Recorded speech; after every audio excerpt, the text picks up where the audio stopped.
This video is going to be about Justicialist Truths 18, 19, and 20.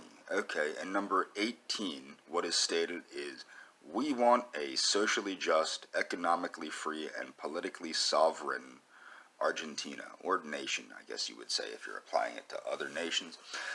However, what people need to understand is this is very self-explanatory, and actually what's funny is number 19, in my view, should come before 18, but because number 19 actually shows how to achieve that, which is, we constitute a centralized government, an organized state, and a free people. Now, what people don't understand is, without centralized power, see, there's a great thing to be said about the way the United States is balanced between the central government and the local government. But without a strong central government, which is why the United States created a constitution instead of just staying with the Articles of Confederation, without a centralized government, you have absolute confusion. So you need a strong centralized government to facilitate the actions of government to secure the rights and well-being of the people. That is the purpose of government, is to serve the people.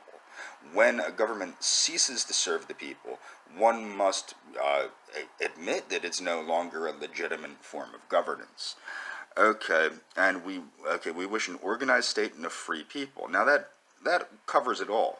You need a centralized government to have an organized state to basically facilitate the freedom of the people. Now, number 20 is extremely self-explanatory. It just states, the best we have on earth is the people. Now this shows, see, Juan Perón was basically a go-between between the government and the unions, the government and the labor, if you will, in Argentina.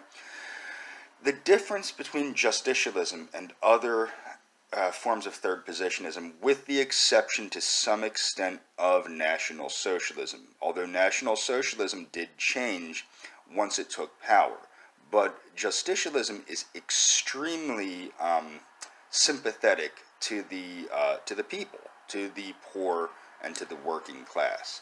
This is why a lot of people tend to confuse justicialism with, say, Marxist communism or things of that nature. It's not Marxist communism by any stretch of the imagination.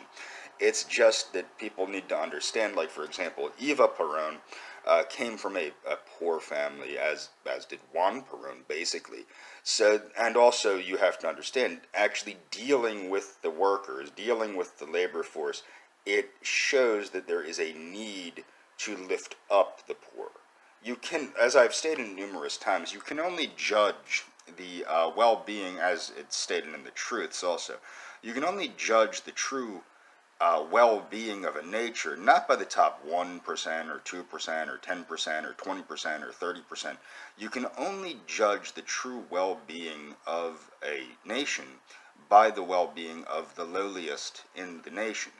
And this is something that Perón actually understood, which is very rare. A lot of times people use things like military power to judge the well-being of a nation, or economic GDP to judge the well-being of a nation. That's all tools, you should say. These are things that can be used to accomplish the well-being of the people. But without the well-being of the people, if you have people starving to death in the streets, your nation kind of sucks. And that's something that Perón understood and is expressed in the Justicialist Truths.